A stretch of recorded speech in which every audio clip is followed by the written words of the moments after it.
ಅವರೆಲ್ಲ ತುಂಬ ಕ್ಲೋಸ್ ಆಗಿದ್ದ ಸ್ನೇಹಿತರು. ವೀಕೆಂಡ್ ಎಂಜಾಯ್ ಮಾಡೋಣ ಅಂತ ಪ್ಲಾನ್ ಮಾಡಿದ್ರು. ಅದಕ್ಕಾಗಿ ಖಾಸಗಿ ಹೋಟೆಲ್ನಲ್ಲಿ 3 ರೂಮ್ ಬುಕ್ ಮಾಡಿ ಖುಷಿಯಿಂದ ಜಾಲಿ ಮಾಡ್ತಿದ್ರು. ಆದರೆ ಯುವತಿಯೊಬ್ಬಳು 4ನೇ ಫ್ಲೋರ್ನಿಂದ ಕೆಳಗೆ ಬಿದ್ದೇ ಬಿಟ್ಲು. ಯಾಕೆ, ಆಕೆಗೆ ಏನಾಗಿತ್ತು ಅನ್ನೋದರ ಡೀಟೇಲ್ಸ್ ಇಲ್ಲಿದೆ ನೋಡಿ. ಪಾರ್ಟಿಯ ಗುಂಗಿನಲ್ಲಿದ್ದ ಯುವತಿ ಕಟ್ಟಡದ ಮೇಲಿಂದ ಜಂಪ್. ಪಾರ್ಟಿ ಮಾಡ್ತಿದ್ದವರ ಲಾಡ್ಜ್ ಮೇಲೆ ಪೊಲೀಸರ ರೇಡ್. ಪೊಲೀಸರಿಗೆ ಹೆದರಿ 4ನೇ ಫ್ಲೋರ್ನಿಂದ ಜಿಗಿದ್ಲ ಯುವತಿ.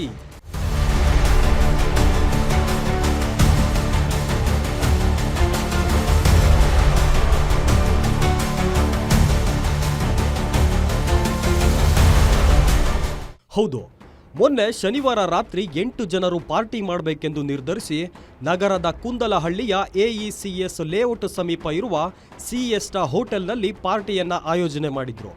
ಒಟ್ಟು 8 ಜನರು ಹೋಟೆಲ್ ರೂಮ್ನಲ್ಲಿ ಕುಡಿದು ಮತ್ತೇರಿಸಿಕೊಂಡು ಹಾಡುಗಳನ್ನು ಹಾಕಿಕೊಂಡು ಡ್ಯಾನ್ಸ್ ಮಾಡಿ ಮೋಜು ಮಸ್ತಿಯಲ್ಲಿ ತೊಡಗಿದ್ರು. ಆದರೆ ಇವರ ಕ್ವಾಟ್ಲೆ ತಡೆಯಲಾರದೆ ಸ್ಥಳೀಯರು ಪೊಲೀಸರಿಗೆ ದೂರನ್ನು ನೀಡ್ತಾರೆ. ಕೆಲವೇ ಕ್ಷಣಗಳಲ್ಲಿ ಹೋಟೆಲ್ಗೆ HAL ಠಾಣೆ ಹೊಯ್ಸಳ ಪೊಲೀಸರು ಆಗಮಿಸಿದ್ರು. ಪೊಲೀಸರು ಆಗಮಿಸುತ್ತಿದ್ದಂತೆ ಹೆದರಿ ವೈಷ್ಣವಿ ಎಂಬ 21 ವರ್ಷದ ಯುವತಿ 4ನೇ ಫ್ಲೋರ್ ಕಟ್ಟಡದಿಂದ ಇಳಿಯಲು ಪ್ರಯತ್ನಿಸಿ ಕೆಳಗೆ ಬಿದ್ದು ಆಸ್ಪತ್ರೆಯ ಪಾಲಾಗಿದ್ದಾಳೆ. ನಾವು ಸ್ವಲ್ಪ ಡ್ಯಾನ್ಸ್ ಎಲ್ಲ ಆಡ್ಕೊಂಡು ಸಾಂಗ್ಸ್ ಎಲ್ಲ ಮಾಡ್ಕೊಂಡು ಸ್ವಲ್ಪ ಸೌಂಡ್ ಮಾಡ್ತಾ ಇದ್ರಿ.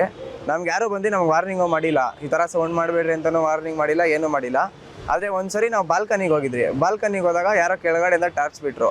ಟಾರ್ಚ್ ಬಿಟ್ಟು ಒಂದು ಹಾಫ್ ಆನ್ ಅವರ್ ಆದಮೇಲೆ ಏನು ಮಾಡಿದ್ದಾರೆ, ಡೈರೆಕ್ಟ್ ಬಂದು ರೂಮ್ ನಾಕ್ ಮಾಡಿದ ತಕ್ಷಣ ಓಪನ್ ಮಾಡಿದ ತಕ್ಷಣ ಪೊಲೀಸ್ ಅವರಿಬ್ಬರು ಬಂದ್ಬಿಟ್ಟು ಡೈರೆಕ್ಟ್ ವಿಡಿಯೋ ಎತ್ಕೊಬಂದು ವಿಡಿಯೋನ ರೂಮ್ನೆಲ್ಲ ರಿವ್ಯೂ ಮಾಡ್ತಾ ಇದ್ರು. ಇನ್ನು ನಶೆಯಲ್ಲಿದ್ದ ಪಾರ್ಟಿ ಗ್ಯಾಂಗ್ ನಮ್ಮನ್ನ ಪೊಲೀಸರು ಅರೆಸ್ಟ್ ಮಾಡಿದ್ರೆ ಪೋಷಕರಿಗೆ ಗೊತ್ತಾಗುತ್ತೆ ಎಂದು ಮರ್ಯಾದೆಗೆ ಅಂಜಿ ಪಾರ್ಟಿಯ ವೇಳೆ ಬಾಲ್ಕನಿ ದಾಟಿ ಕಿಟಕಿಯಿಂದ ಇಳಿಯಲು ಪ್ರಯತ್ನಿಸಿದ್ದಾಳೆ.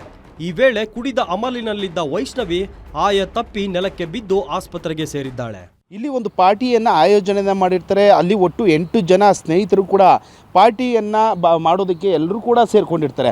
ಆ ಒಂದು ಸಂದರ್ಭದಲ್ಲಿ ಯಾವಾಗ ಪಾರ್ಟಿಯನ್ನು ಮಾಡ್ತದಂಥ ಸಂದರ್ಭದಲ್ಲಿ ಯುವಕ ಹಾಗೂ ಯುವತಿಯರು ಸಾಕಷ್ಟು ಪಾನಮತ್ತರಾಗಿರ್ತಾರೆ. ನಂತರ ಪಾರ್ಟಿ ಮುಗಿತಾ ಬಂದಂಥ ಸಂದರ್ಭದಲ್ಲಿ ಕೆಲವೊಂದಷ್ಟು ಮ್ಯೂಸಿಕ್ಗಳನ್ನು ಹಾಕ್ಕೊಂಡು ಡ್ಯಾನ್ಸ್ ಮಾಡಿಕೊಂಡು ಜೋರಾಗಿ ಕೂಗಾಡ್ತಾ ಇರ್ತಾರೆ. ಈ ವೇಳೆ ಸ್ಥಳೀಯರು ಒಬ್ಬರು ಒಂದು ದೂರನ್ನು ಕೊಡ್ತಾರೆ. ಯಾವಾಗ ಈ ರೀತಿಯಾಗಿ ತೊಂದರೆಯನ್ನು ಇವ್ರು ಕೊಡ್ತಾ ಇದ್ದಾರೆ, ಕುಡಿದು ಮತ್ತಿನಲ್ಲಿ ಈ ರೀತಿಯಾಗಿ ಕೂಗಾಡೋದು, ಡ್ಯಾನ್ಸನ್ನು ಮಾಡೋದು, ಈಗೆಲ್ಲ ಕಾಟವನ್ನು ಕೊಡ್ತಾ ಇದ್ದಾರೆ ಅಂಥೇಳಿ ಸ್ಥಳೀಯರು ಕೂಡ ಒಂದು ದೂರನ್ನು ಪೊಲೀಸ್ನವ್ರಿಗೆ ಕೊಡ್ತಾರೆ. ಹೀಗಾಗಿ HAL ಪೊಲೀಸ್ನವರು ಕೂಡ ಸ್ಥಳಕ್ಕೆ ಬರ್ತಾರೆ. ಯಾರು ಈ ಒಂದು ಪಾರ್ಟಿಯನ್ನು ಮಾಡ್ತಾಯಿದ್ರು, ನಂತರ ಒಂದು 4ನೇ ಫ್ಲೋರ್ ಹಾಗೂ 5ನೇ ಫ್ಲೋರ್ನಲ್ಲಿ ಪಾರ್ಟಿ ಆಯೋಜನೆ ಮಾಡಿದಂಥ ಯುವಕರ ಒಂದು ರೂಮ್ಗೆ ಹೋಗ್ತಾರೆ. ಅಲ್ಲಿ ಹೋದಂಥ ಸಂದರ್ಭದಲ್ಲಿ ಪೊಲೀಸ್ನವರು ಕ್ವಶನ್ ಕೂಡ ಮಾಡ್ತಾರೆ.